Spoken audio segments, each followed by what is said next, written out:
제가 살아봐서 압니다. 민주주의를 위해서, 대한민국을 지키기 위해서 감옥 가면 그게 5년이든 10년이든 버텨낼 수 있어요. 근데 잡범으로 가면 들어가서 2달이면 잡범처럼 됩니다.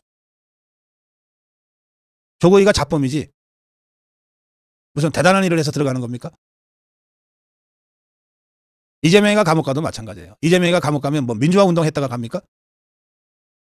조국 지키기 위해서 갑니까? 그냥 잡범으로 가는 거예요. 잡범들 제가 수없이 봤습니다. 국회의원 했던 잡범들, 무슨 장관 했던 잡범들, 제가 감옥에서 다 만나봤어요. 예, 2달이면 무너져요.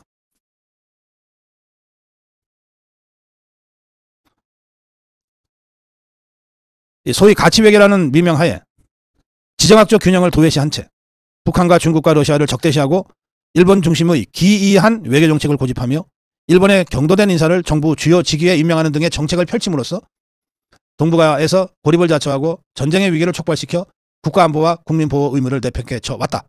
이게 지난 토요일 날 올라간 탄핵안에 들어가 있는 내용입니다. 자신들이 종북 주사파고, 그리고 윤석열 대통령이 한미동맹을 다시 복원 강화하고 한미일 삼각안보체제를 굳건히 한 것 때문에 탄핵하겠다고 대놓고 주장한 겁니다. 근데 오늘 올릴 탄핵안에는 이 대목을 뺐어요. 지그들이 생각해도 이거 잘못됐다고 보는 거예요. 이것 때문에 될 것도 안 될 것 같다. 그래서 뺀 거예요. 미국은 지난번 탄핵안에 이 대목을 민주당 쪽에다가 문의를 했어요. 무슨 생각으로 가치외교, 한미동맹, 한미일 외교 관계 정상화를 탄핵의 사유로 넣는가? 왜 그랬는지 궁금하다. 설명해달라. 미국이 질문했어요. 또 그 연장선에서 골드버그 주한미 대사는 지난 12일 이재명이랑 만나기로 했던 약속, 그제였죠? 이거 취소해버렸어요. 그래서 이자들이 허겁지겁 이걸 뺐어요. 빼니까 이번에는 중국에서 질문을 했답니다. 야, 그걸 왜 뺐냐? 너네 생각이 바뀐 거냐?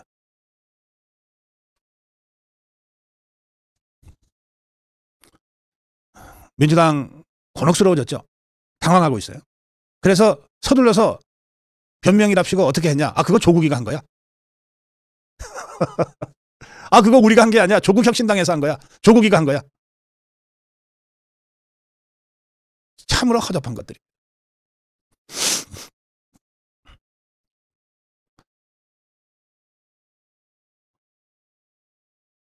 네, 어제 그저께 윤석열 대통령의 대국민 담화가 있은 직후에 사실상 내란을 자백한 것이라고 하면서 길길이 날뛰던 한동훈이가 그저께 밤 10시에 당사에서도 열지 못하고 참으로 쪽팔리게 외부 장소에서 긴급 윤리위를 소집해서 윤석열 대통령 출당시키려고 했는데 당헌 당규상 그게 불가능하다는 것을 그때서야 이것들이 확인을 했어요. 근데 이 상황을 놓고 윤상현이 한동훈의 윤리위 소집은 심야 친위 쿠데타다. 당을 개인 소유물로 여기는 독재적 발상이다. 강력하게 한동훈을 비판했습니다. 한동훈이 똘마니들이 모여있는 윤리를 비판할 가치도 없어요. 한동훈이 지시했으니까 급하게 모인 겁니다. 그래서 윤상현은 한동훈을 비판했어요. 심야 친위 쿠데타를 했다. 이게 한동훈은 개인 사당이냐? 한동훈의 독재적인 당 운영이다. 권영세, 한동훈이의 멘토로 알려져 있는 권영세도 이렇게 얘기했습니다. 대통령을 출당한다? 그거 반대한다. 대통령을 여기서 잘라내면 그러면 우리가 지금 전국에서 자유로워질 수 있는 거냐? 발면 삼키고 쓰면 뱉는 감탄고토식의 비겁한 정치 더 이상 하지 마라. 특히 지도자라는 사람은 이게 한동훈을 얘기하는 거죠. 지가 그동안 가르쳤던 이끌었던 이 멘티 이 한동훈이가 이렇게 허접하게 할 줄은 권영세도 몰랐을 거예요. 그래서 권영세가 한동훈이한테 이렇게 얘기합니다. 지도자는 사감을 철저히 배제하고 객관적으로 신중하게 행동해야 한다. 누구의 비판보다도 이 권영세의 비판을 한동훈이는 아프게 생각할 거예요. 거의 유일하게 선배 대접하면서 따랐던 사람이니까. 김재원은 이렇게 얘기했습니다.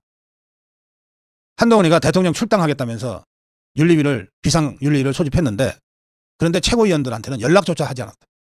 그러니까 윤상현이가 그래서 심야 친위 쿠데타라고 딱 규정한 겁니다. 그런가 하면 어제 제 마지막 방송의 마지막 초대 손님이었던 김상훈은 어제 저하고 대담해서 이렇게 얘기했습니다. 윤석열 대통령의 대국민 담화는 비상계엄을 선포해야만 했던 그 절박한 심정을 호소하는 그런 담화였다. 김기현 당대표를 지냈던 김기현도 계엄 선포의 명분은 일면 공감 가는 부분도 있다. 나경원은 차분히 윤석열 대통령 담화의 의미를 곱씹어봐야 한다. 당내도 분위기가 완전히 바뀌고 있습니다. 이런 상황에서 이뇨하는 나 이런 상태에서 더 이상 한동훈이랑 같이 정치 못하겠다고 최고위원 사퇴 의사를 밝히려고 했다고 그럽니다. 그런데 권성동이가 사퇴를 만류했답니다. 지금 사퇴하면 사퇴를 탄핵 표결 이후에 어떻게 될지 모르는 이 당 상황을 수습하기가 어렵다. 조금 기다려달라. 장동혁이도 뭐 사퇴를 지금 지켜보고 있다고 하고 있습니다. 전부 다 언제든 사표 던질 수 있는 상황이 돼버렸습니다. 지금 최고위원회는 확실한 자유파 김민전, 이뇨한, 김재원 세 사람에다가 한 명만 더 합류하면 한동훈 체제는 그냥 붕괴됩니다. 그게 장동혁일 가능성이 매우 높은 상황이죠. 권성동이 새 원내대표가 된 이후에 이 동요하는 한동훈과 한동훈 똘마니들을 어떻게든 얼레고 달래고 하고 있습니다. 오랜 경험에서 나온 그런 리더십이라고 생각하는데 당이 분열되면 안 된다. 2016년에 박근혜 대통령 탄핵한 후에 당이 쪼개져 버리지 않았냐. 그게 진짜 최악이었다.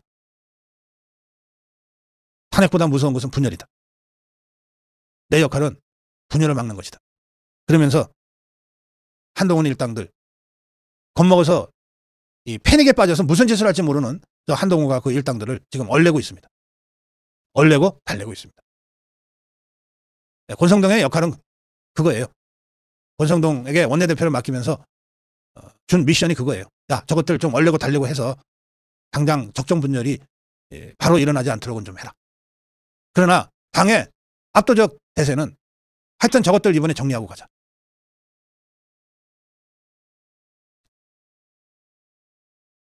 네, 일사일론이었습니다.